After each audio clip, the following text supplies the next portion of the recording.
Hi, I'm Shirella. I have studied the top experts in marriage and family, attending many conferences, learning many systems, and finding myself often on my knees in prayer to wrap my fingers a little more securely around my closest relationships to make them more vibrant and connecting. I have several classes here already as a 12-course Love Zone marriage program, and this is the 11th.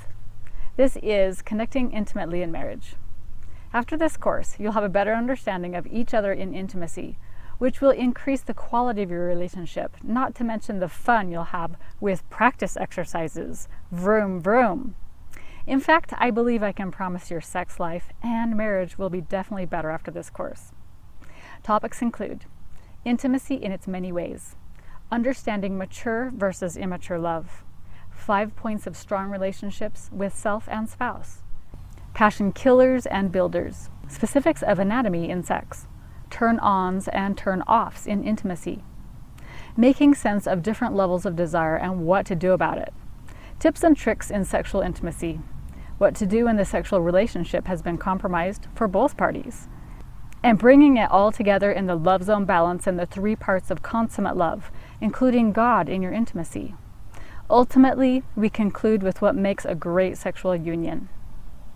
I appreciate the chance I have to help you strengthen this special and exclusive part of the marriage relationship. If you are ready for a very valuable experience, well, let's vamonos! So jump in as we have a spelunking experience of sorts. Hi, this is me, Shirella. I've been married almost 30 years. When I got married, I thought sex would be a piece of cake. But just like most everyone, it's a learning process. I have a fabulous spouse who has done his share of learning too, and I am so grateful to him in support of me as I figure things out to create a marriage together of fantastical proportions. And I know you will too. First things first. First off, I must warn you that you will never look at Ritz crackers the same way again.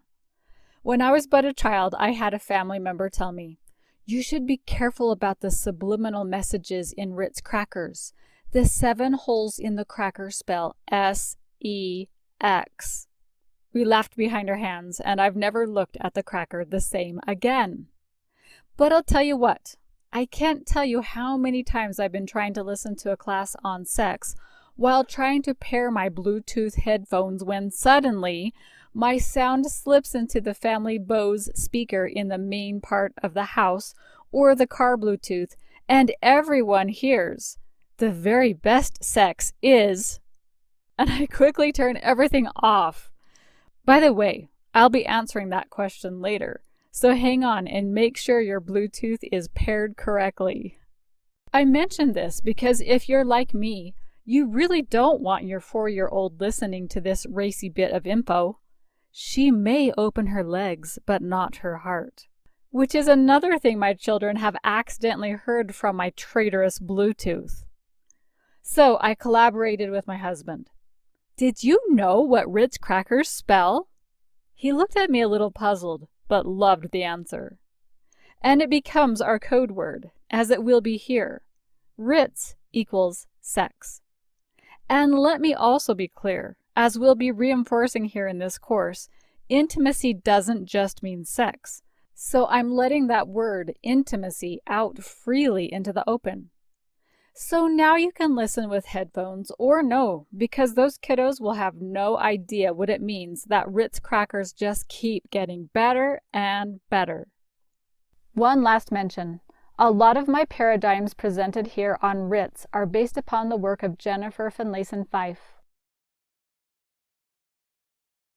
Ritz in a cave. Let's go back in time, a long, long time ago. In caveman time, when Mom and Dad and the wee ones all shared a bear pelt for warmth in that always cold cave. And yes, the wee ones came from somewhere beneath that bear pelt originally. Paleolithic Ritz. What was going through cave Mom and Dad's head when the wee ones were asleep and the 2 were feeling a little frisky? It couldn't have been, "What great lingerie do I have hidden in that little alcove around the bend?" Nor could it have been, "This is going to get more hot and spicy than that movie we watched last week." I think it's safe to assume that there was not a lot of hanky-panky going on, and not a lot of knowledge about positions, helps, devices, and so forth. But procreate the human race did. When the old folks say nowadays about their newlywed virgin daughter, "Ah, they'll figure it out," it can be like that newlywed daughter is back in the cave, somewhat clueless. Oh, but now with a lot of guidance, expectation, and representation from the influence of the screen, with media, and likely to her detriment. What did the cave people have that modern people don't in the bedroom? In what ways would writs be more primal and more real? Was romance even a thing? Ponder, how has media distorted ritzual intimacy unrecognizable? Imagine how ritual intimacy would be without the ideas put out by the media. Take a minute to think.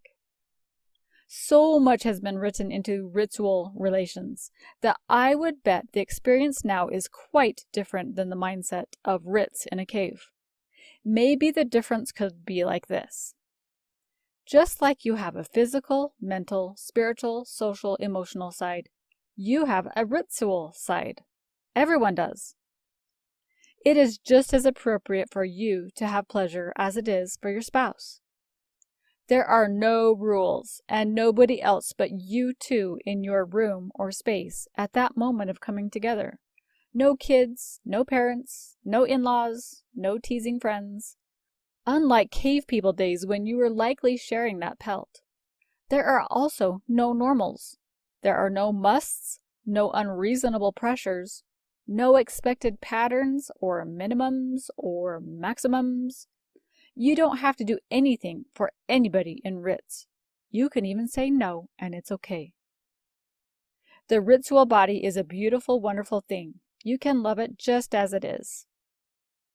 Writs may even be more mind-blowing, devoid of any modern knowledge, and because of the lack of knowledge. Hence, a continuing population of peoples on the earth. Think, it's only been recently that we've had any of this new information. Also, you might know your spouse won't be able to be your all, nor you his. Connection with others unritually may fulfill needs that a spouse may insist you must fill ritually. Men do, in fact, think about things other than writs, and they can even go without it. It's okay to talk about writs if you're having problems. It's not always true that it must stay between you two. That sets up a monopoly, a dictatorship. The female may need a kind of stimulation different than the male's. Few may ever discuss it, and it will be your pleasure and opportunity to discover it. Sometimes being aroused is okay even if it's not the gender you think should be arousing. Especially women can just be ritual, gender aside, and they are still straight. As two separate individuals, your preferences and desires may be completely different than your spouse's, and it's your privilege to bring out those differences. Those are some of the thoughts that we may get about writs in that cave. Jennifer Finlayson Fife says, "Healthy desire is experiencing desire without being consumed by the need for a particular outcome, like cave writs." In this course, we will dissect writs to get back to basics using words that start with the letter V. The vitality of intimacy can be divided into 10 writs sections. 1. Vitals of intimacy, with self, all around, and together. Viability, introducing you to Violet and Vern, and immature love. Vision, with 5 vision points of good relationships. Vibration, with validation and vehicles. Vigor, the big O and Dolores. Veritable, what is true of brakes and accelerators. Varying levels of desire. Venture, writs, tips, and tricks. Violating, overcoming intimacy violations with 6 success indicators. 10. Victorious, consummate love, the love zone balance, relation vibration. And finally, we conclude with the verdict. What makes great writs? And get excited because each of these sections has some fun writs homework. I promise your marriage and writs life will be better after this. Section 1. The vitals of intimacy in its many ways. A. Vitals of self-intimacy. I can tell you the first step to intimacy is self-intimacy. Real intimacy can only begin once you know yourself. Since intimacy means into me, see, how can anyone see into you and who you are, your fears, dreams, hopes, and desires, unless you know who you are and are willing to allow someone in? Experiencing true intimacy begins with being connected to your own heart. Being connected to your own heart means knowing your preferences and opinions, being honest, trusting your inner knowing, releasing a past that isn't serving you, believing you are deserving of all that you can be when you let yourself be. Having faith that God connects to you through your heart as well. It pays to tap into what your heart knows if God is there too. So let's look at what is required of self-intimacy. We have 6 categories that I'm going to be talking about. Physical intimacy, touch, comforting, massages, and this is on a self-intimacy level. Emotional intimacy, experiences, connection, expressing self and respect. Mental intimacy, which includes education, beliefs, interests, companionship. Spiritual intimacy, religion, values, relationship with God and self. 4th is social intimacy, with activities, friends, and hobbies. Other intimacy includes environment, work, recreation, financial, self-care, preferences, and talents. Stop for a moment and see how you are connecting intimately with yourself. Where have you lost yourself? What is underdeveloped? What is overdone? What one area could you improve right away? Once you can know these things for yourself, you can learn to not sacrifice them in your marriage relationship. Be able to give the best of you, not the rest of you. How often do we mistakenly give up what matters most to us in the name of, quote, love? Examples. You might give up passions to be there for family instead. You may give up hobbies that require too much energy. You may give up educational pursuits and emotional self-care and release.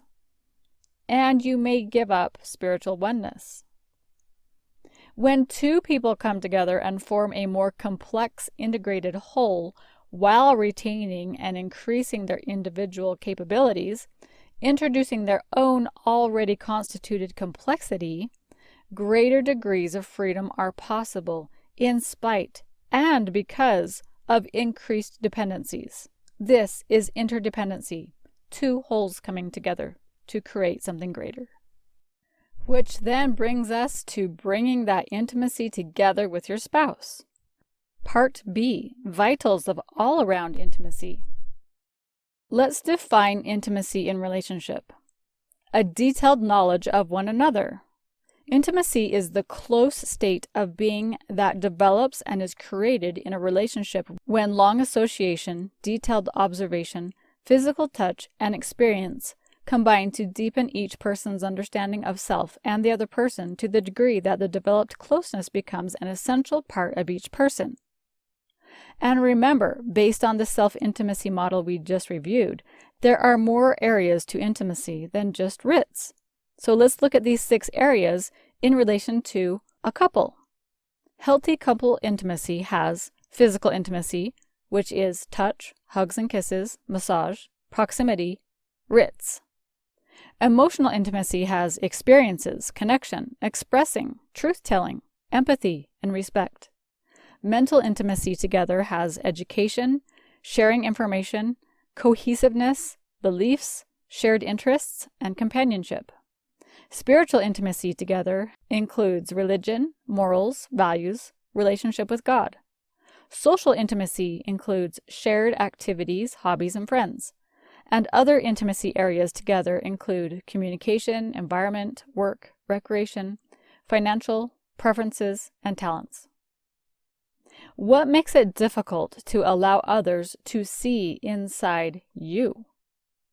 Are you afraid of what they might find there? Will you have to change a lot to be acceptable?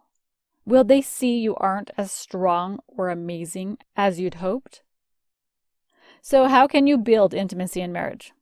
You can think of intimacy as built on the 3 T's: time, togetherness, and talk. True intimacy involves knowing. A truly intimate relationship lets both people know on the deepest level who they each truly are, valuing and appreciating them despite inevitable differences. It involves acceptance. Neither person feels the need to change the other or to change themselves in fundamental ways. True intimacy involves appreciation of differences. Both understand that they don't need to be entirely the same to be close. They delight in each other's uniqueness. Safety. There is support for each other's weaknesses and celebration of each other's strengths.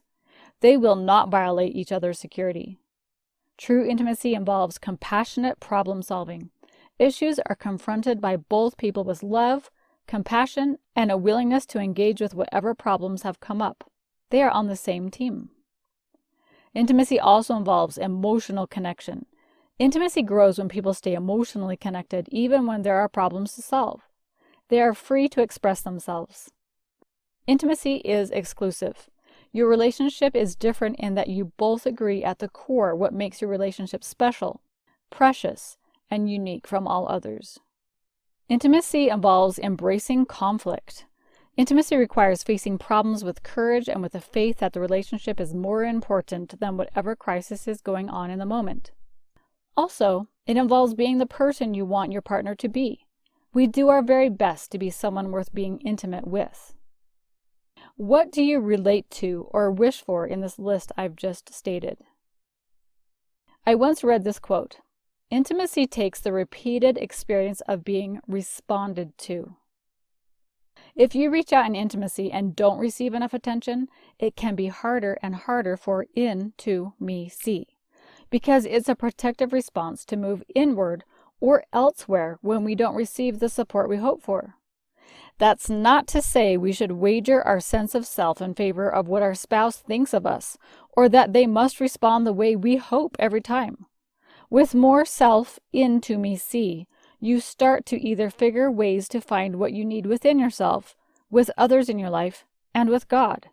You depend less on what a spouse isn't able or willing to give you, and learn to love you and them even more. But the problem lies in extremes. If they never respond to your reaching out, or if they attack your efforts, or are abusive in some way, they get what they're asking for, which may be less in-to-me-see, if you are smart. Some psychology experts assert that we need to be more vulnerable. When I hear that we need to be more vulnerable, I think of my champion, Jesus Christ, and the way I try to be like him in my life, and I just can't see Christ as being vulnerable. But I love the idea of open. So with the vitals of ritzual intimacy, let's begin by answering the question: what makes it difficult to allow your spouse to see inside you? Can you come up with 3 reasons why you may not want your spouse to see inside you? Pause and ponder if you need to. Part C. Vitals of Ritzual Intimacy. Let's begin with a few quotes. To love is always to risk. Find the middle of intimacy through hunger and responsibility. Don't kill it. Don't indulge it. That last quote is by philosopher Adam Miller. So now that we've discussed intimacy in its many ways, let's look at the intimacy pyramid by relationship expert and licensed marriage family therapist Kevin Skinner. At the bottom, psychological intimacy. That includes trust, honesty, loyalty, and commitment. You're going to be there. The second rung of the intimacy triangle is verbal intimacy, talking, sharing of daily life experiences. The third rung is emotional intimacy, honest sharing of emotionals, both good and bad. Next is spiritual intimacy, sharing of values, sacred space, religious experiences. Next is intellectual or cognitive intimacy. This is the sharing of ideas, dreams, and goals. And last is physical intimacy, touching, hugs, kiss, ritz. Can you see how it would be helpful to go in this order of intimacy? We've all heard of couples that complain about how much they fight, but hey, ritz solves everything. And most experts will agree men and women handle the emotional components of ritz differently. Generally, men feel an emotional connection through ritz. Women need to feel emotionally connected before ritz. Generally, a man's hormones are quicker to engage than a female's. And the good Lord made men easily aroused enough to propagate the human species and be responsible for them. But let me ask the men, do you really want to do it out of order for the female? Use ritz to emotionally connect first when she's still on the lowest rung of the intimacy triangle in psychological intimacy? As I stated earlier, a woman may open her legs, but not her heart. And if ritz seems to be solving everything physically before psychologically, how sustainable is that? If you fight all day long, but make it all up in bed, how long will that pattern last? Generally, women are pickier than men, and more vulnerable physically. Even think of what physically has to happen in ritz for her to receive of his maleness. So I believe the man needs to work it the female way if they want it right. Experts I've studied say it's easier to share in ritz than to passionately kiss, because the kiss can be more intimate, right in their face. It is a blessing to be more comfortable with ritz, and the more comfortable you become with each other, the more intensity your body can handle. That's good news for everyone. Section 2. Viability. Viability is the ability to work successfully. What is working successfully in your intimate relationship with your spouse? They say the largest ritz organ is the brain. If you as a couple are going to be viable in a relationship, your brain must be on board, period. So let's break this apart a little. Despite any words that are said, we are discerning the intentions of goodness of our spouse in our head. You can ask, does it feel like my spouse is cherishing or taking through the way they touch? Do I feel them expecting, pressuring, self-serving, or valuing me? You can feel each other's true intimacy, kindness, strength, pride, and neediness. We act out of pretense and expectation instead of being at peace with ourselves. A viable connection is one where you make it easy for one another to honestly and freely open to each other. Let me introduce you to Violet and Vern, husband and wife. Violet is voluptuous, verbose, sometimes vanilla, and Vern, valorous, virile. Violet and Vern vie for vim and vigor, valuing each other very much. But sometimes their verve vacillates. Sometimes they veer from their resolves and attempt to verify the viability of their marriage veracity. In a nutshell, Violet and Vern struggle with intimacy in marriage. Is their marriage viable, able to work successfully? We'll speak more of Vern and Violet coming up.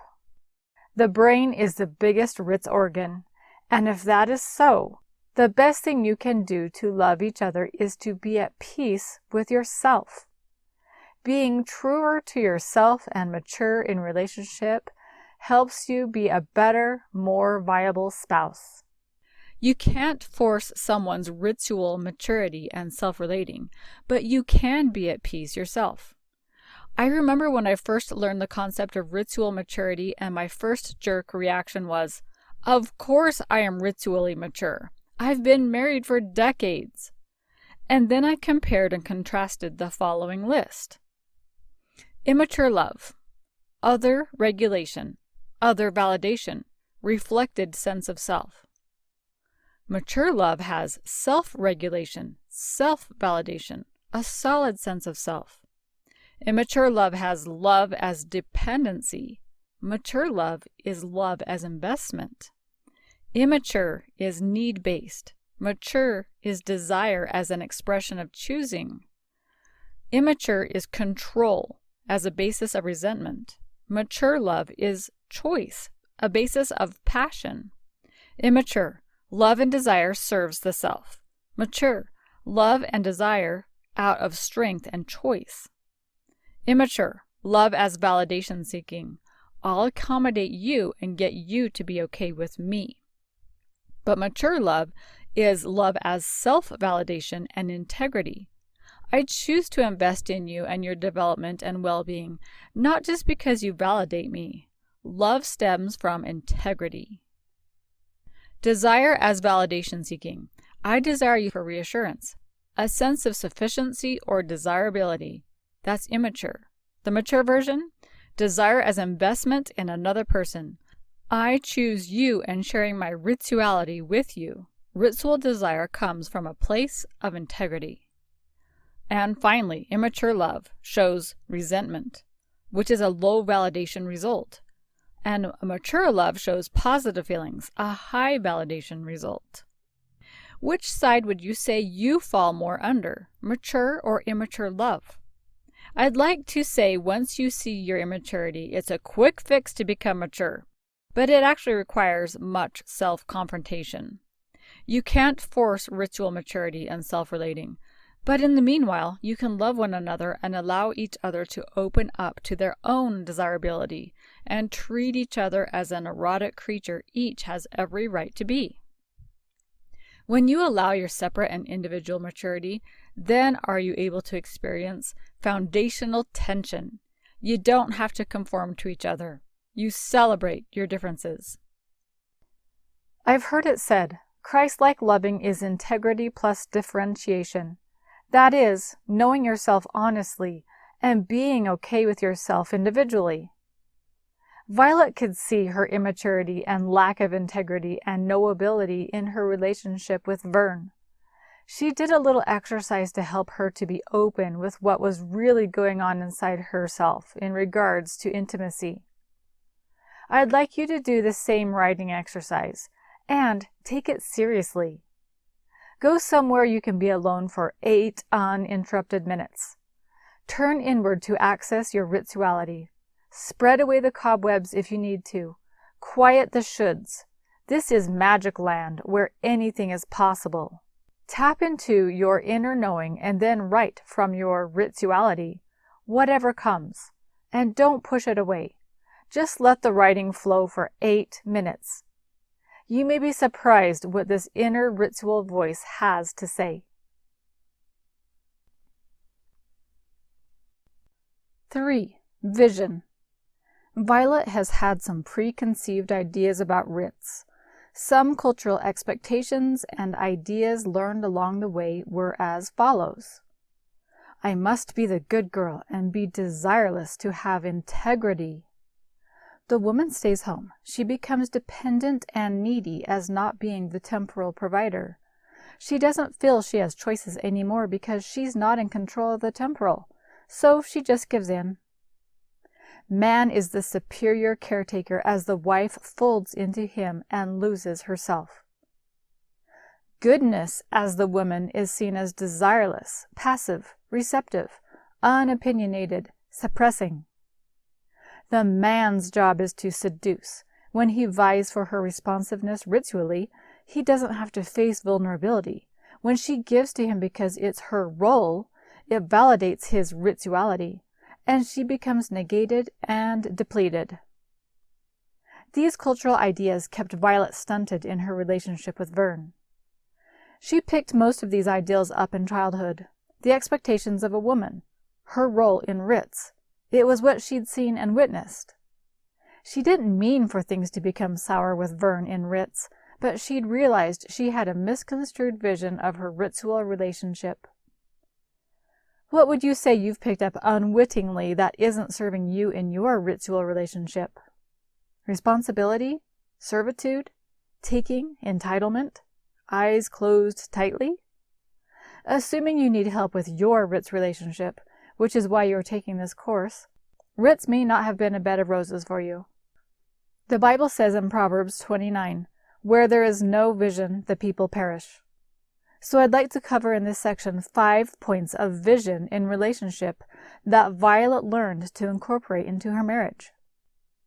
Vision point 1. Sense of self equals strength. Sense of self is born of inner strength, not needing our spouse to tell us who we are and if we are okay.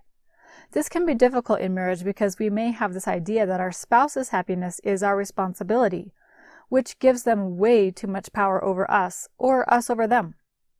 Strength comes from control of self, based upon the vision of what you want for yourself in your life. Sense of self means you are less worried about others' opinion of you. Strength of self also means accepting your dark parts and knowing they are also a part of you. If you keep denying those parts, they remain a hidden monster. Be okay with them and work on them based on your values. Character and self-development is fundamental in making love. Vision point number 2. Desire. Is it okay? Let's go back to that cave from the beginning of this course. What would desire look like if you were back in that cave without modern information? How would your ritzual desire show up? Is it even okay to have desire or be desirable? Why or why not? What would have to be addressed and conquered to be okay with desiring your spouse and being desirable yourself? I believe that what we desire ritually can be a wonderful extension of how we might naturally be elsewhere. If you are giving or creative or soothing naturally in life, you'll probably be ritually as well. Vision point number 3. Self-integrity versus blame. Self-integrity is being true to your values and yourself. How you are in relationship to others matches your relationship to yourself. I once disagreed with this because I would do anything for anyone else, but I stunk at being true to me, to follow through on what I'd set up for me to do and be. But when I realized I wasn't being true to others in my giving, I did it out of resentment. I realized I also wasn't being true to me in follow-through, myself. Once I confirmed my values and discarded the rest, I was able to act with anchored self-integrity. Be at peace with integrating your ritual identity with your values. Ask yourself, how do we improve upon our self-integrity in loving and Ritz? Vision point number 4, knowability and knowing. Violet had found it out the hard way. If you're only there to please others, it's not safe to be knowable. If you only give and give to others, you aren't able to receive, which means you don't divulge things about yourself since it would seem indulgent, which is actually selfish to your being knowable and known. If you've gone to the scapegoat of only knowing and giving, you'll never find true intimacy, even if done out of safety, which is sometimes smart. Often we don't like the truth about ourselves, so we stay dishonest. A spouse can feel your dishonesty. Your spouse doesn't want to be with and validate your being dishonest. For example, we may hope they don't realize how lacking we feel we are, and then expect them to make it all okay for us. Remember vision point number 1, have a strong sense of self to improve intimacy.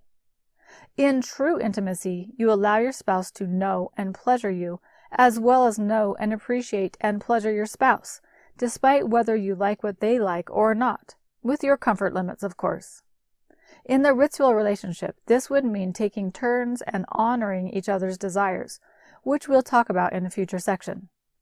What does it mean to you to know and be known? Vision point number 5, accountability without shame. Accountability in Ritz means you stop blaming and, worse, shaming.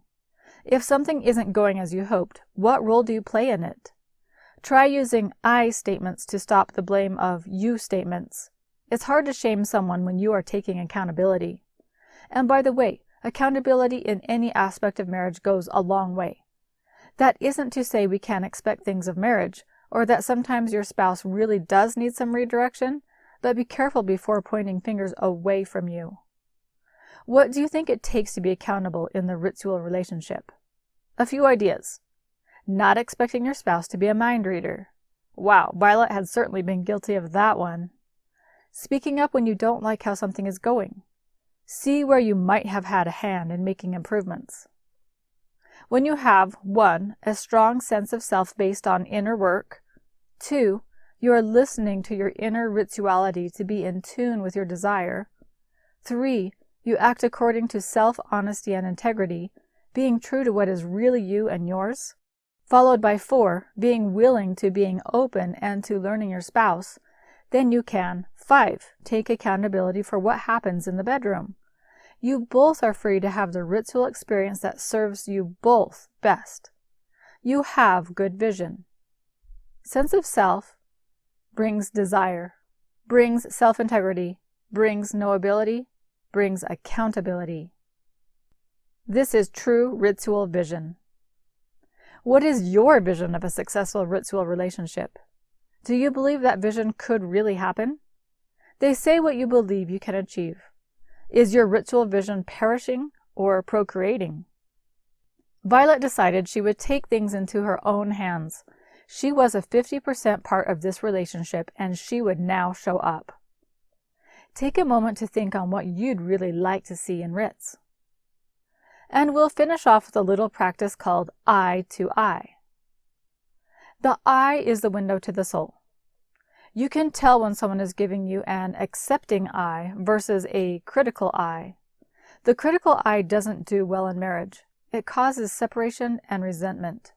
Work on what it takes within you to let your window to your soul shine brightly and lovingly. So here's the eye-to-eye exercise. See how long you and your spouse can look into each other's eyes. Sit close to each other.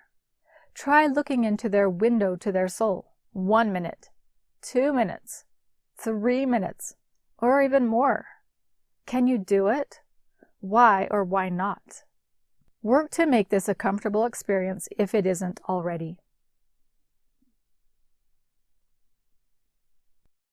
4. Vibration.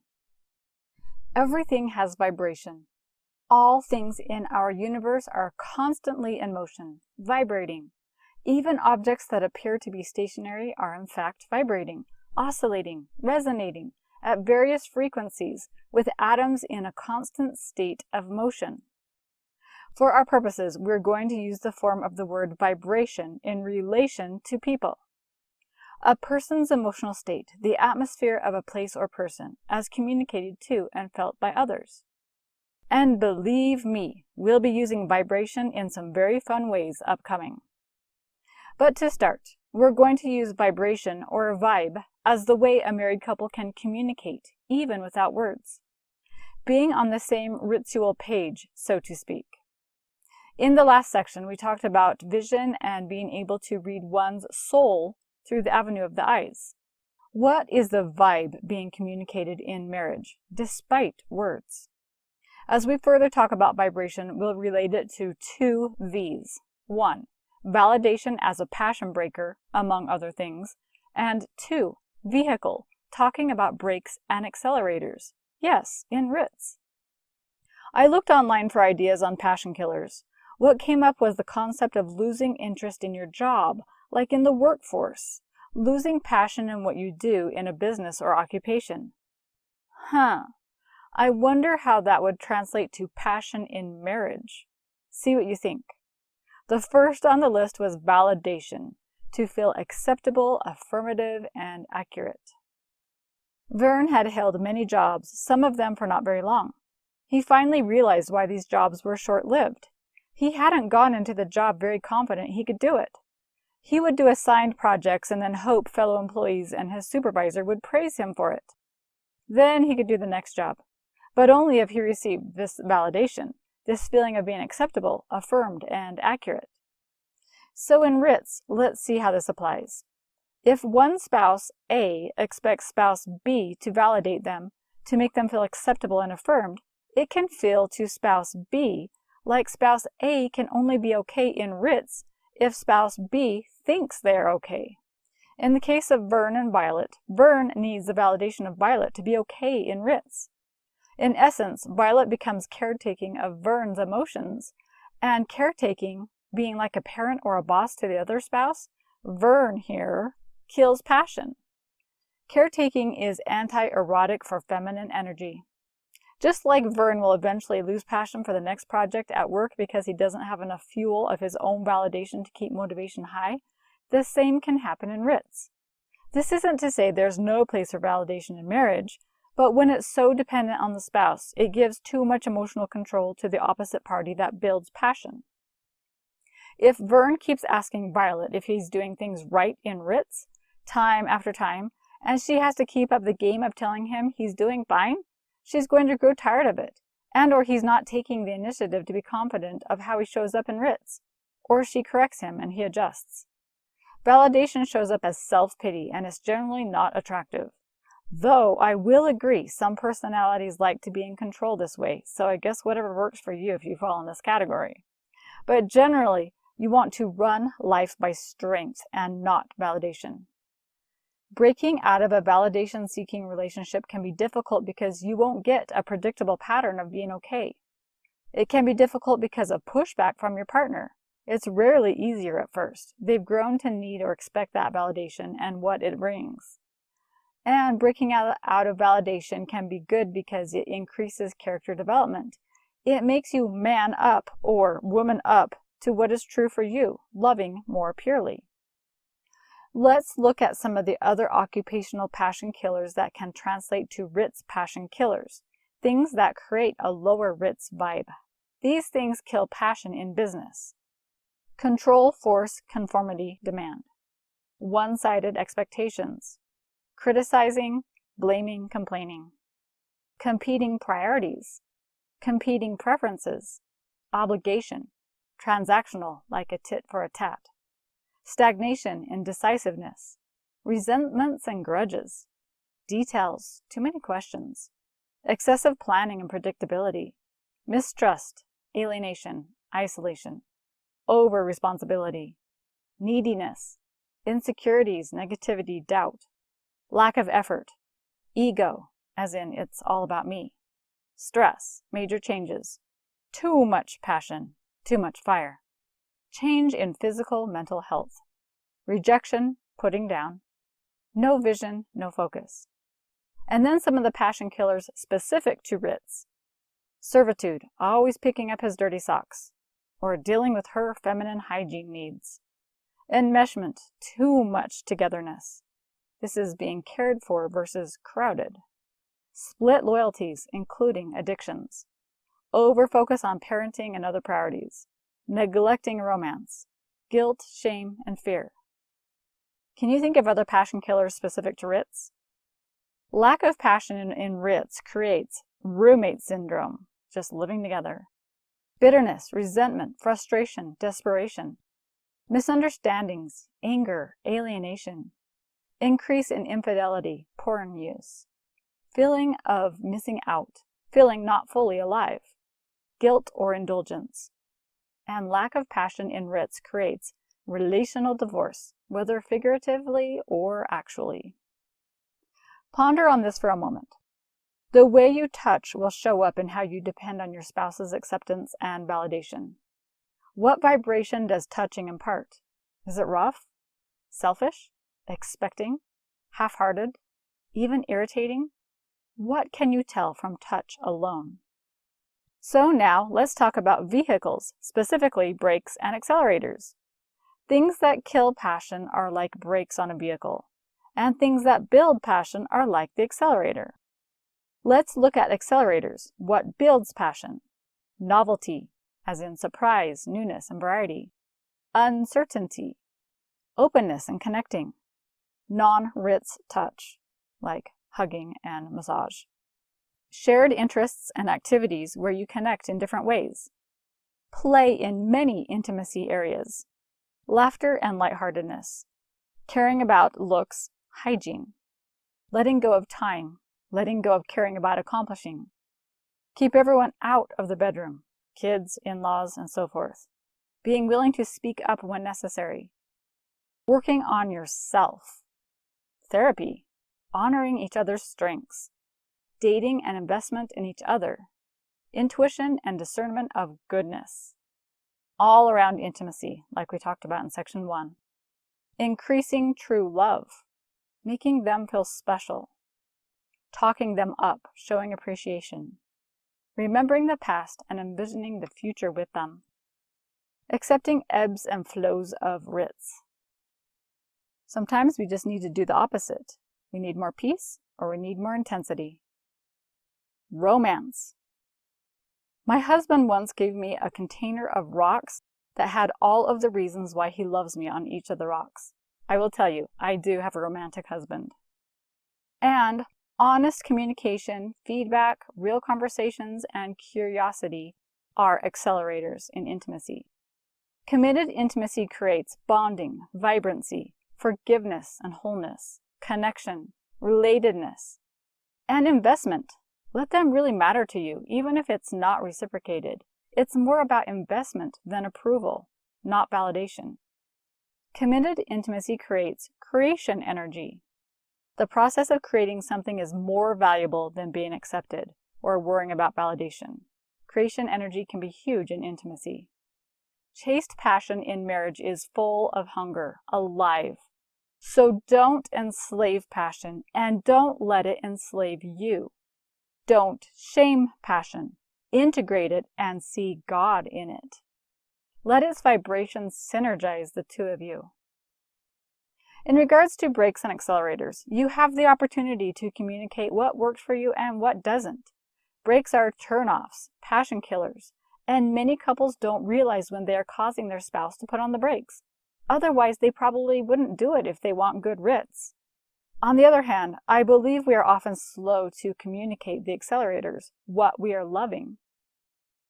Think about this. In business, 1 out of 20 reviews for a product are because someone loves the product, which leaves complaints and mediocreness for the other 19 out of 20 reviews. I'd guess the same in writs. If you love it, you may not communicate it. But that's how you know what's a brake or what's an accelerator. Let your spouse know, even in those 2 simple words, brake or accelerator. So we're going to finish off this section with a rather telling exercise. Don't discount it because of its simplicity. This is a hand massage. You and your spouse will each have 3 minutes to give each other a hand massage. You have one rule. Don't just tolerate it. Communicate what you like and what you don't like. Is he rubbing too long in one spot? Are her nails digging into your skin too much? Is it feeling great? Is it annoying? Tell them what you like or not, brake or accelerator, and don't hold back. Then, translate this new vibration of communication to the bedroom. 5. Vigor. Before we begin here, I need to slip in a word that little ears may need to be covered for as we talk about vigor in writs. Okay, got them covered? The word orgasm will be substituted with the big O. Your little ones may simply think you're speaking of how great that one-tire automotive store is. So let's go to Violet and the big O, which she hadn't had at all for the first 10 years of her marriage. She knew she was missing out on something, but she sure didn't know what. Vern enrolled her in a ritzuality class because he had a vested interest in her being interested in what he loved so much, Ritz and the big O. In the class, Violet learned that over 70% of women don't experience the big O by your ritzual exchange alone. 15% have never had the big O, which means she wasn't alone. So if you're walking through a zoo, let's say, that's 70% of women walking around the animal displays who can't achieve climax by normal ritual means, and 15 of 100 women passing you by, perusing the monkey cages, have never ever had the big O. 15. Which could equate to hundreds in that big zoo. And they, like Violet, simply don't understand what the big deal of the big O really is.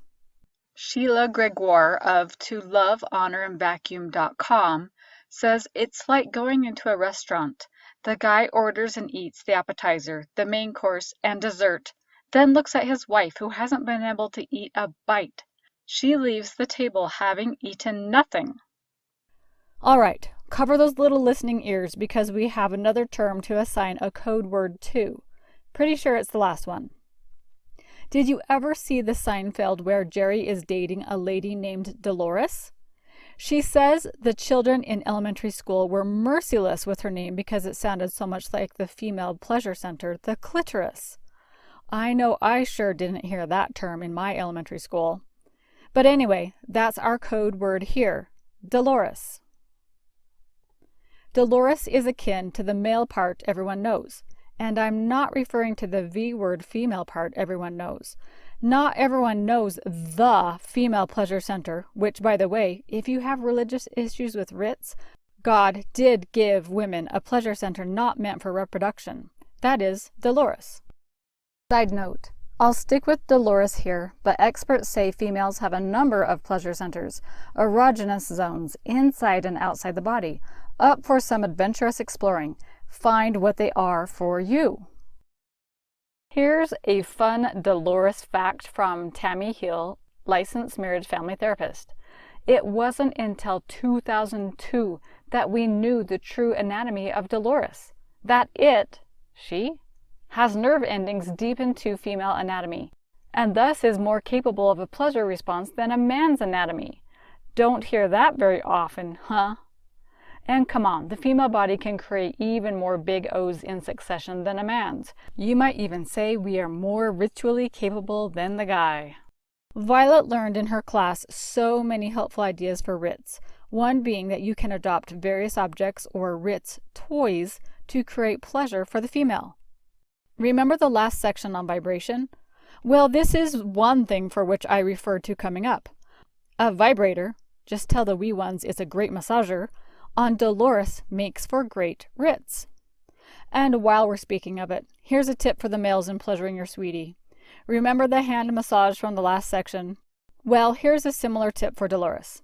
It's up to the woman to guide and instruct her hubby, like with the hand massage, but now in the area of women pleasure. She tells him what she's liking. But she is sure to enjoy the 3 S's in that area. The 3 S's for Dolores are slow, soft, maybe through lubrication, circular. Okay, but it has a S sound. And a word to the males. How a woman is turned on is usually different than the male. He's like a grill and she's like a crock pot. The majority of women, especially in long-term relationships, have responsive desire, meaning they aren't into it until they are in it. So don't go for the gold right away. Tease, tempt, taunt, but take a twisting, circuitous route to the end goal. The 3 S's certainly comes later in a Ritz encounter. Remember how we covered the largest Ritz organ being the brain? Well, this comes in big here. If a woman is receiving the vibrator, or the 3 S's, or she is of the 30% who sometimes don't need those tricks or toys, yet her mind is everywhere but on the event at hand, that maybe she'll remain one of those 15 out of 100 in the zoo never to experience pleasure, or that the kids can hear through the wall, or that she saw her man eyeing a cute girl in a tank at the zoo. She may not be able to reach that great goal, the big O. So calm that brain, take whatever precautions are needed, deadbolt the bedroom door, let go of expectations, realize a wandering eye may just be appreciating beauty. More on that one later. I mentioned this in vibration, but it's worth re-mention. 2 things passion and Ritz loves. 1, novelty, and 2, uncertainty. We have 2 types of novelty. The horizontal view, the way you normally see each other. He is the guy at the office and she is the mom with kids hanging off her. But aha, a V word now. Vertical novelty is seeing your partner in a different, new way. This involves allowing yourself to be different, allowing your spouse to be different. Maybe now you're superheroes or villains or being naughty in a way you normally wouldn't. Play with it. Encourage the vertical novelty without too much surprise reaction so that they don't feel shamed for it or weird. And uncertainty. This is things being changed up, different places, different attire, a surprise. Taken in extreme, this is your random raper, a high level of uncertainty or novelty. And really, the sky is the limit. God blessed each of us with a different facial identity, which opens me to the idea that creative expression in the world and in Ritz is as variable as our various identities. Yes? Remember, Ritz is adult playtime. Having learned some of these things about Ritz and the Big O, Violet was able to approach Vern with more vigor, more excitement about this one entity of life that makes marriage exclusive and special, different than any other relationship in her life. So, here's some fun homework, explained in 3 simple words for more vigor in Ritz. Experiment with vibrators. 6. Veritable. Veritable may not be a very ritzy word, but stick with me here. Veritable means unquestionable, true.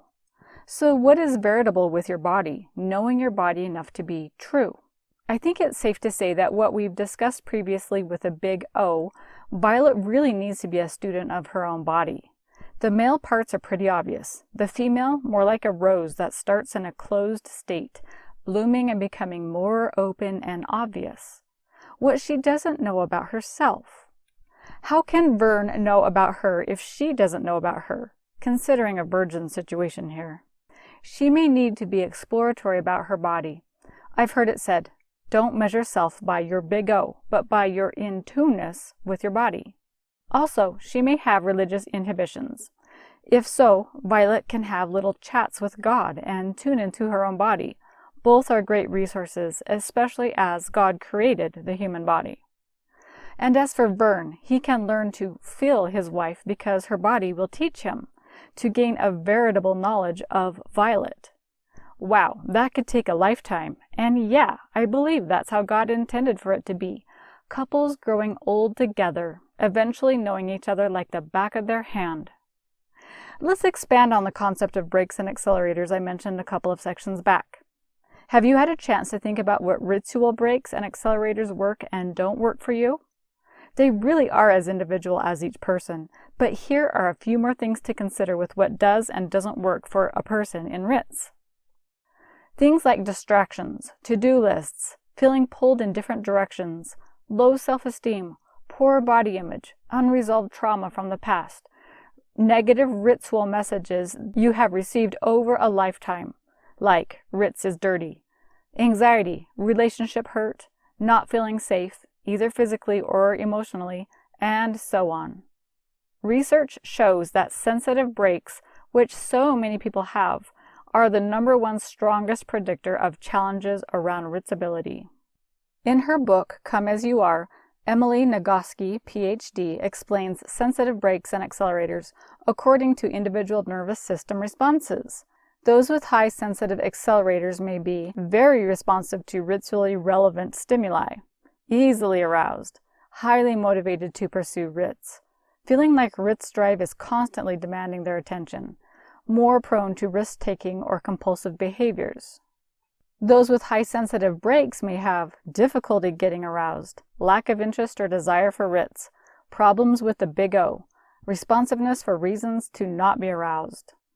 Those with sensitive brakes have the strongest predictor of Ritz problems of all kinds. Nagoski says, arousal is the process of turning the ons on and turning off the offs. But whether you are turned on or turned off depends enormously on your context. Learning to appreciate the difference between the two systems can help you realize how easily you can become aroused, what prevents or decreases your arousal, when you are most likely to want Ritz, or why your arousal can sometimes shut down.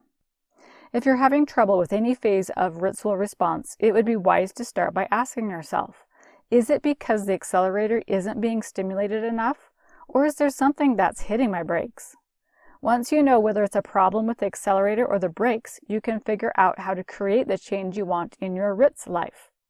Rather than perpetuating the notion that you have to change to have better writs, it encourages you to embrace yourself and adapt your environment in order to optimize your writs life in your own individual, unique, awesome way. What is required to take your, or help take your spouse's, foot off the brake? More relaxation, more self-love, more safety, more emotional connection and trust in your relationship, more healing from the past, maybe even a new bedroom arrangement. Thoughts of writs help map the reality of want. If something is a break, it could be you think it's too intimate, or if you can't get enough of it, why? They say you can't have enough of what you don't really need. Also, your ritzuality likely isn't the only place where these things are putting on the brakes in your overall life. But Ritz is a very telling place to find out, for example, you're actually quite hard on yourself, that you have trust issues, or that your heart isn't quite ready to open or heal. What is veritable or true about you and your ritual relationship that can teach you more about each other? So here's a little activity to determine your brakes and accelerators. Both you and your spouse fill out the chart for those things you could consider brakes and accelerators. This can be finally freeing to give them light. Bring them out. Do not hesitate to share these answers with your honey. When Violet and Vern figured their brakes and accelerators and ritual temperament, so to speak, then were they better able to understand the differences in what I'll refer to in the next section as higher desire partner, HDP, and lower desire partner, LDP. 7. Varying levels of desire. Alright, so let's jump into percentages again. 80% of men have a higher desire for writs than women. Why did God make it this way? I haven't figured it out yet because it makes for a confusing compromise. It's like heading into mealtime with the guy saying, "I'm so hungry, we must eat something." To which the woman replies, "I'm not hungry at all." The difference being in writs that they are somewhat dependent on each other for the meal or no meal. Vern could probably use writs about every other day. Violet, 2 times a month was fine. What Violet doesn't realize is that 2 times a month leads to Vern feeling hurt, frustrated, ignored, unfulfilled, dismissed, belittled, ignored, abandoned, dissatisfied, and rejected. Then Vern's thoughts go to, I am not lovable, worthy, good, attractive, male enough. I am unable to satisfy Violet. In fact, she should initiate instead of me. Other things than writs must be more important than me. The children, household work, other friends. She doesn't care about me or my needs. I'm never going to be happy in this relationship. I might as well go to pornography or have an affair. Violet must be interested in someone else. Whether these are true or healthy is another thing, but this is how Vern feels. So Vern's treatment of Violet is to tell her how she is not measuring up, though as you'll recall, he was afraid of that himself. Beg, force, emotionally abuse, and manipulate. Shame her for not going where he wants her to in writs. Guilt her that she has all the control in the relationship. He is at the mercy of her wills, or lack thereof. Vent anger on and use the children in his manipulations for her to get on board. Threaten to move out. Find someone more ritzual. Basically, Vern was not treating Violet in a way she would want to be intimate at all with another person, and Violet responded with good judgment to not respond to his ill-fated advances. And this is how Violet feels. Broken, inadequate, shameful she can't do writs better or want it more. Pressured, cornered. If I don't do what he wants, he'll leave me. Avoiding intimacy of all sorts with Vern. Responsible, enmeshed, and codependent. I'm only okay if he's okay. Which he isn't. Emotionally unregulated as she doesn't feel she can share marital intimacy problems with others. What does she do? Sometimes give consent, which in this case is merely not resisting. Make excuses, become preoccupied so she doesn't have to go there. Have the unconscious thought, I can take hold of my sense of self by resisting you. And she resists Vern. Ultimately, in the end, they have a ritual divorce. Violet had some self-renovation. She decided to distance herself to reclaim herself and what's hers, that she is a valuable and lovable person and she isn't responsible for Vern's feelings. Trust in herself, discern when not feeling safe, open, or willing for intimacy. Give herself gobs of self-care. She can become irresistible through adopting an empowered, loving self-attitude. In time, she could finally and easily ask herself, why wouldn't he want me for just me, not just Ritz? I'm so awesome. Learn to pay attention to small feelings of arousal, then respond to them as good accelerators, then be in the mood. Train her brain to respond differently. This is an important piece of relationships. I can give this some priority. Not as a responsibility, but because I'm a ritual being who likes pleasure. Also, I don't have to do Ritz. Kelly Casperson, MD, states, it is not the job of the lower desire person to rise up to the higher desires level. This fact alone has blown so many minds. In fact, maybe the HDP can simmer down, and maybe there's a happy place in the middle. Like with so many other things, solutions may be outside the box they've shoved themselves inside with strict expectation boundaries. Vern and Violet decided to not put all their love eggs in one basket. How else could life be satisfying in non-ritual ways? Remember, Vern's accelerator gauge may be set simply too high, relying on Violet to fulfill him simply as an object of satisfying his lustful desires, and she feels that. Remember, neediness is a brake to passion. Become a more desirable person to be with, more irresistible. Be open and willing to ravish one another. Ravish is to fill someone with intense delight, to enrapture, to allow the accelerators to go free, even if just for a little while. Leave the kids out, etc. Let Violet's accelerators rev up. Let Vern manage his own rituality. If God intended Ritz to bring a man and woman together and it was only creating contention, maybe Vern could find other ways of satisfying his arousal in ways Violet and God was okay with. They became aware of things without becoming reactive, curious and noticing instead of judging and blaming. Ultimately, Violet and Vern were able to deal with the concept of rituality by coming to peace with who each was individually, strengthen self-respect to be treated how each wanted to be treated, and open to treating the other how they wanted to be treated. If Vern said, "Hey babe, let's get it on tonight," and she was certainly not in the right headspace, she could tell him no and still be okay with herself. Or she could have enough self-respect to honor her ritsability and desire and say, you know, I think I can get my head in that space by tonight. And they saw their own part in the problem. Violet, am I always unavailable, and why? Vern, am I always turned on, begging, and why? Vern learned an important trick as the HDP. He realized his job was to clear the path for Ritz, for Violet. If his accelerator hummed willingly and she had sensitive brakes or a slow accelerator, he could do what it took to get her mind into the context of pleasure, and he could do so with vigilance. What a turn-on for a wife.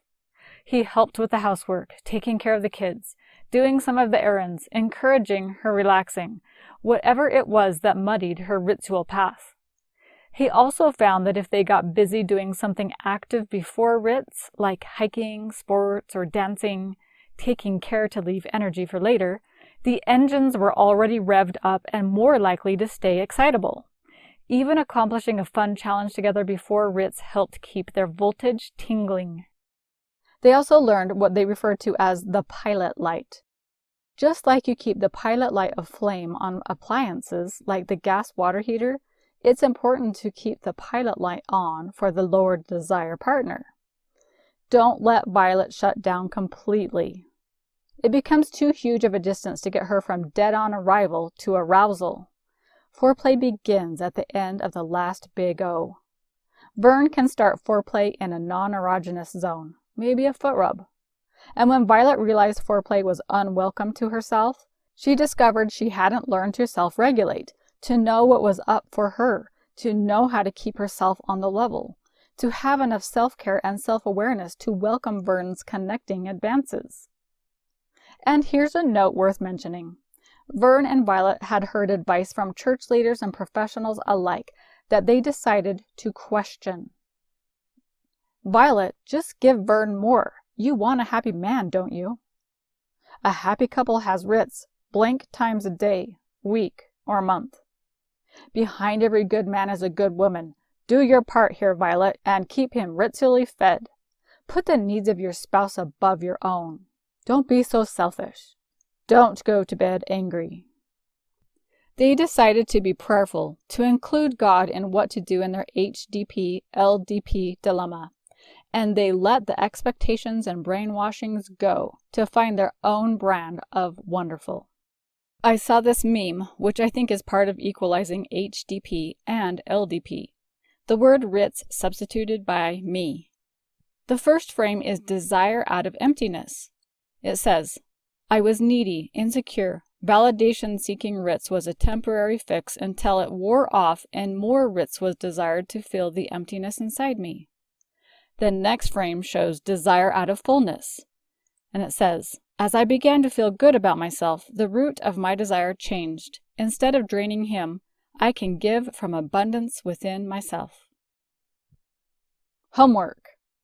When you are both in a decently good mood, after snacking on Ritz crackers and cheese maybe, ask your spouse, what do you see in me I don't see in me with Ritz? With the answer, in the face of invalidation, you instead have the opportunity of handling and learning more about yourself.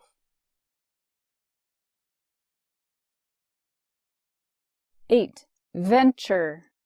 A risky or daring journey or undertaking. They say love is risky, and especially risky or daring is Ritz. You really never know the response of the other. So we'll venture into this section covering various vast, vivid, valuable, and versatile Ritz ideas. Tips and tricks to lift Ritz. Say that 5 times fast. Ritz tips. This part will be about the brain space, the mind behind what you do before you get into Ritz tricks, which are more hands-on, pun intended.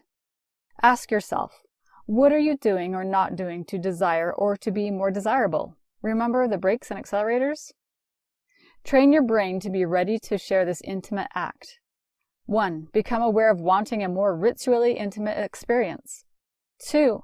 Normalize. Accept your experience doesn't have to be like everyone else or anyone else. Remember the key experience at the first of this course? Know knowledge to know differently. 3. If needed, before Ritz, calm yourself and relax. Do mindfulness experiences like meditation, separating from the world and getting into the zone. 4. Prepare for action with mental statements of intent. I am ready to bond with my spouse this way. We have such a good time. 5. Remember afterglow, the time you just enjoy each other after Ritz. 6. Continue reminding yourself of this good experience you have the opportunity to enjoy with these amazingly functioning bodies. Like money, Ritz makes you more of what you already are. So what are you already? How can Ritz enhance your good parts and what you have to offer? Conversely, can you accept your ritual shadow, welcoming your eroticism for what it is and be okay with it and not shame it, and know it could be opposite of what you might normally value? For example, someone who loves control may have a ritual shadow who wants to lose control and want to be transported to Never Never Land. Sense of self equates to owning what happens to you and knowing who you are, resulting in the outcome of a pleasurable experience. Essential intimacy. Is your intimacy tank filled enough with self-care, among other things, and adequate to invite intimacy? Stop worrying about love languages and just love your spouse as is, in the way that works for you, despite what the professionals say. Don't make your spouse be a mind reader. If I haven't said it enough already, too much of us just accept instead of direct. Have odd/even days, weeks, months, his and her times, dates, days, events, methods. Trading times and experiences gives each a chance to lead. or do nothing if they choose, especially for the LDP. Have a monthly getaway where you concentrate solely on one another. Switch whose turn it is to decide where you go or what you do every other month. Be willing to have a framework, but also be spur of the moment. Depending on personality, don't always plan, and don't always do spur of the moment. Shoot for an agreed upon amount of Ritz. Be spontaneous initially. If Ritz doesn't happen, then plan Ritz on a specific date so you meet your agreed upon quota. If time is an issue reaching the big O, consider how much time you are worth. Do you love you enough to spend the time to experience pleasure and the bonding with your spouse? If he's bored because of the breaks of taking too long, can he learn patience in Ritz? Where do you both need patience with one another in many aspects of life and marriage? If not in the mood, craft your time around what does work for you. What part of the day, what part of the house or room is more arousing? Find whatever bridges the gap from to-do to ta-da. Don't spend too much time mentally in the future and the past, all places where the big O doesn't live. Refocus on the present and placing your attention on your body. On that same note, if you've had bad experiences in the past, first, find what you need to learn from the situation. There's always something, and then it can be helpful to rewrite the story. For example, my husband and I had different memories of who asked who on our first date. My kids looked back and forth from me to my husband as he said, "You asked me on the first date," to which I replied the same. "No, you asked me on the first date." I had to pull out the old journals to verify that we were both somewhat right. My college roommates and I invited guys to go country dancing in a somewhat informal situation, but my husband was the first to include all the elements of an official first date, which was also country dancing. I couldn't keep the smile off my face on that date, or so my journal reminds me, and I began telling my brain he asked me out first. This helped me realize other not-so-good experiences can also be rewritten to something positive, so that's all that remains. What did I learn from that not-so-good experience? And what can be the new good memory in its place? Back to Ritz tips. Realize your way isn't the only way in Ritz. Remember personal hygiene. Notice body language. For the HDP, know that any measure of physical connection having to end in bed can be a big turnoff. It may dissuade the LDP to be close to you if they only know it always has to go somewhere. Treating others kindly and expressing appreciation goes a long way in making you desirable to one another.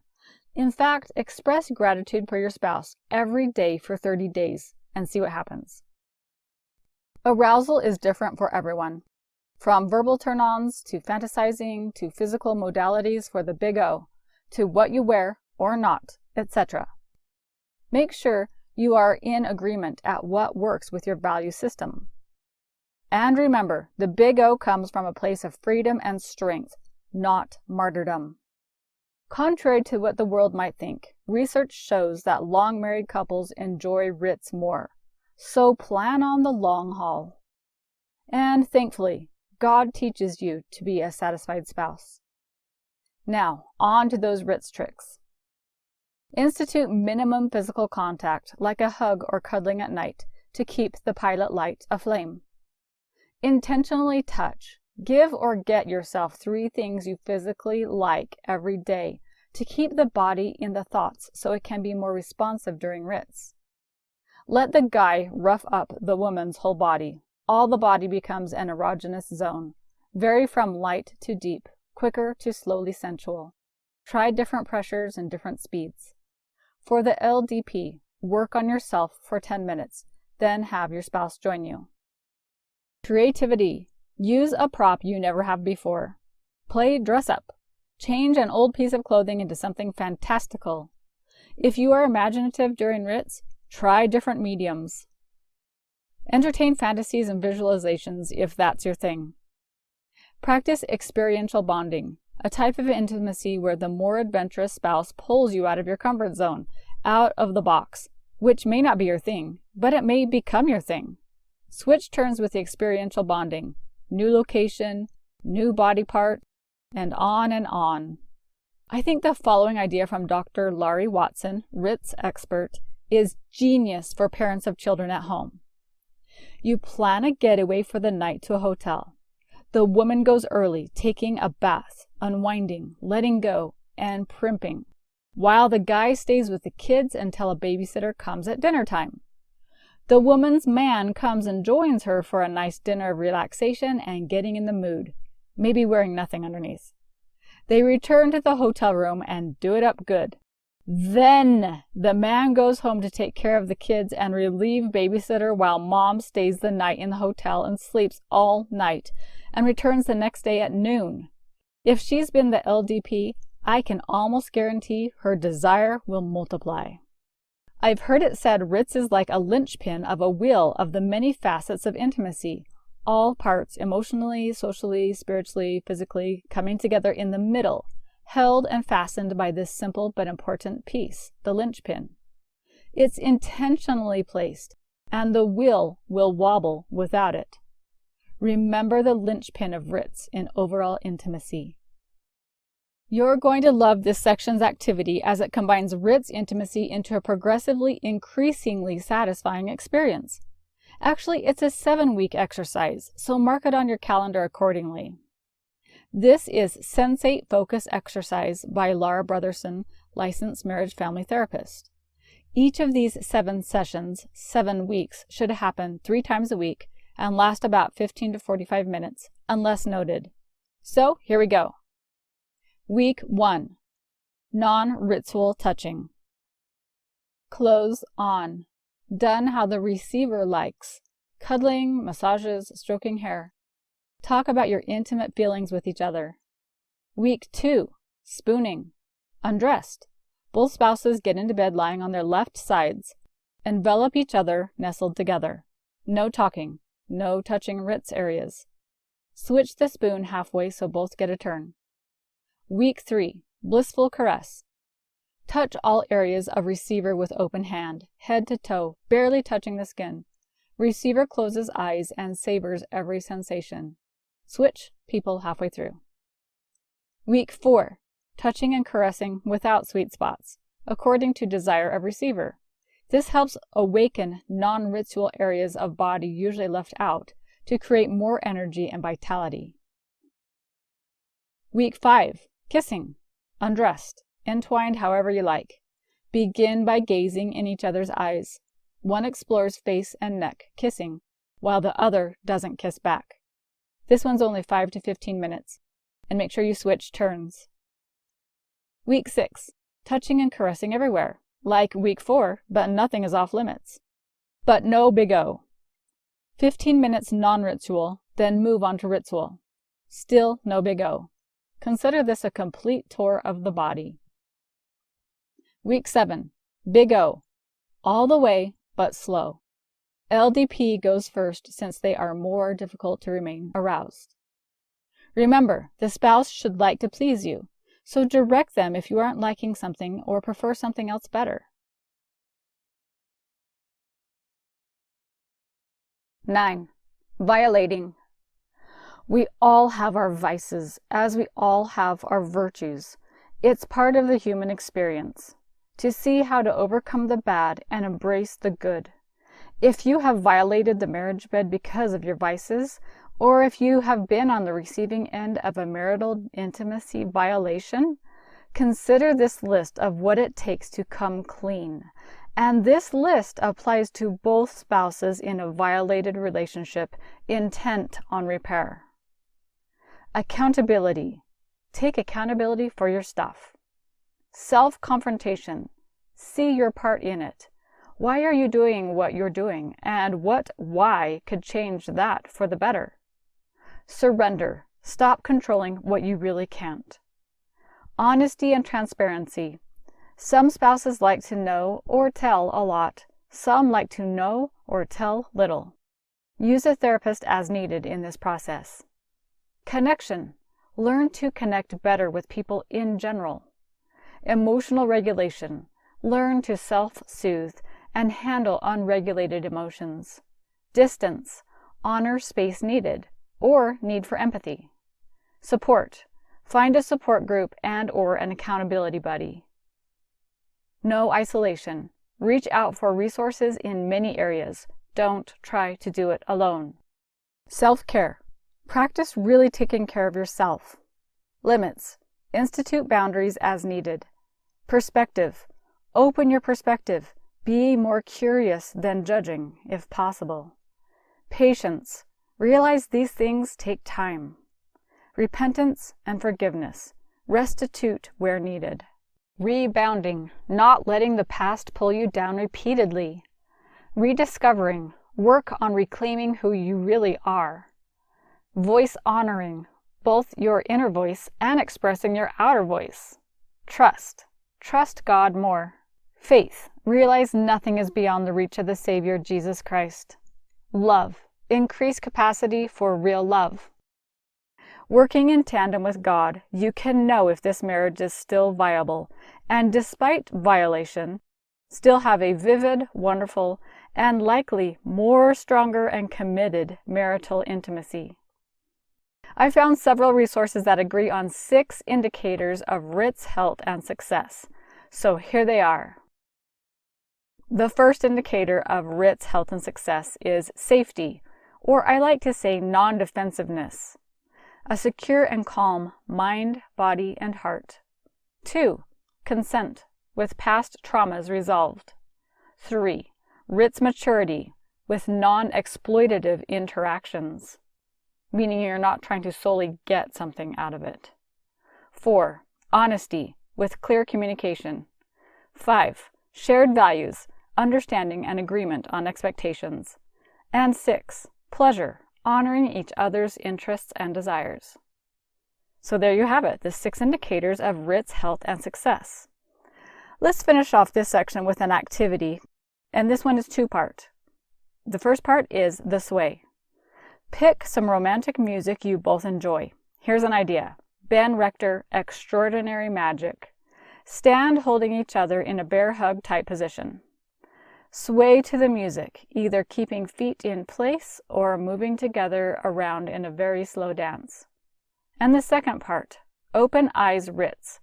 If you are at, or when you get to, a place where you are comfortable with ritual intimacy, do it with open eyes, no secrets, no room left for question or doubt, pure knowing and open intimacy. 10. Victorious. Victorious, virtuous, verdant, vigilance. I feel like Dr. Seuss. David Data in his book, The Way of the Superior Man, talks about 3 states of Ritz. Ritz is about, first, your own physical pleasure, emotional neediness, grabbing versus being taken.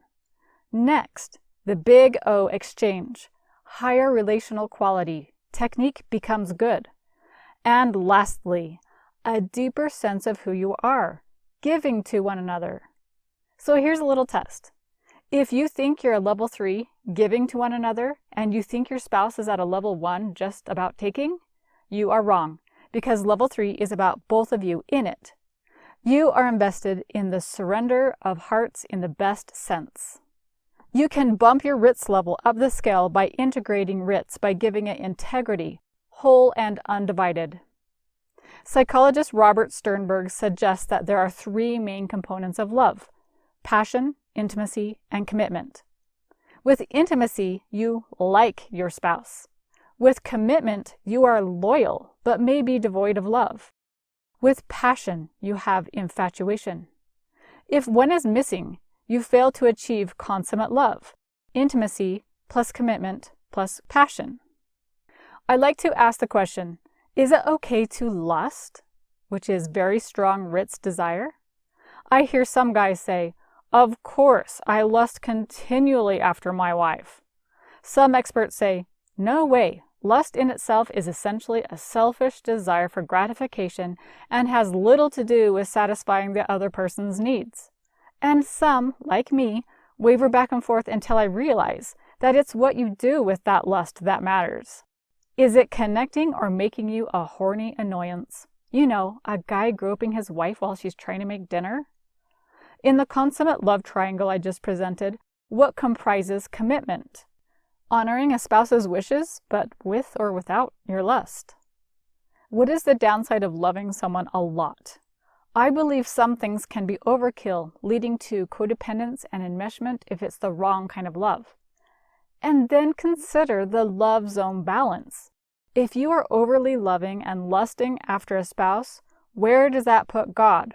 Remember Jesus' second great commandments in the Bible in Matthew 22? Basically, you can't lust after your spouse more than you love God if you want to maintain the powerful love zone balance.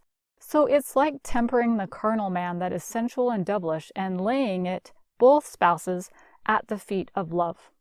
Jennifer from Lesson 5 says, Ritz is exposing a potential place of growth as an individual and as a couple.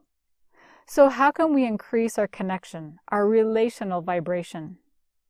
A relation vibration is the frequency of a couple that unites souls and spirits, body, mind, and heart. That relation vibration can tell us something's not right or something's very right, information on a soul level. Our minds can experience empathy, both good, compassion, and bad, taking on what's not ours. The heart shares emotion our minds can miss. The heart helps us know without knowing why. And of course, the energy of the heart melds the two in intimacy. I love this quote by C.J. Mahaney. Before you touch her body, touch her heart. As we have seen in this course, our body is largely influenced by our mind, both for good and bad. And the same is true for the heart. What is the message being imparted here, with no words, from the heart? Our spirits bring it all together, all wrapped up in the strongest essence of both of you. Jeff Holland says, Ritual intimacy is not only a symbolic union between a man and a woman, the uniting of their very souls, but it is also symbolic of a union between mortals and deity, between otherwise ordinary and fallible humans uniting for a rare and special moment with God Himself and all the powers by which He gives life in this wide universe of ours. I believe coming before the altar of God together as a couple, including God in your marital intimacy, makes for the best possible, ecstatic intimacy. If that feels uncomfortable to include God, I want you to ask yourself, why? Is it possible for Him to be in that cave too? So here is your last homework assignment. Go on a great romantic getaway to a place you've never been. A vintage bed and breakfast with hot tub and fireplace. One of those tiny houses, maybe on the shore of a lake. A cabin, treehouse, tent, a cave. Glamping, Airbnb with a pool. Train car converted to a romantic stay. Theme room hotel. An RV for the two of you. And a floating room. The sky's the limit.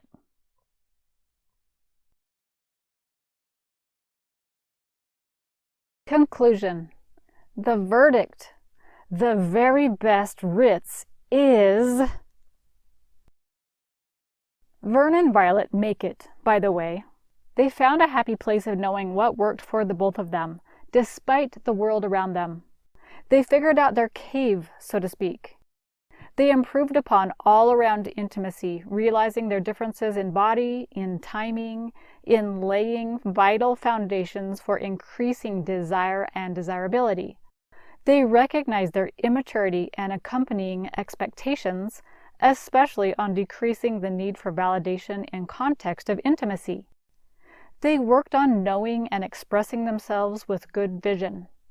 They studied turn-ons and turn-offs, brakes and accelerators, passion killers and builders with vigilance. They accepted outside helps with arousal, realizing those things as tools for vibrance in their marital satisfaction. They accounted for HDP, LDP differences in unique ways that vied for a victorious marriage. They found a whole new world of tips and tricks as they ventured to make Ritz truly their adult play. They inventoried signs of Ritz health and success with vigilance and cleaned up issues as needed. They invited God into their intimacy so they could experience the virtuous power of the divine in their connecting.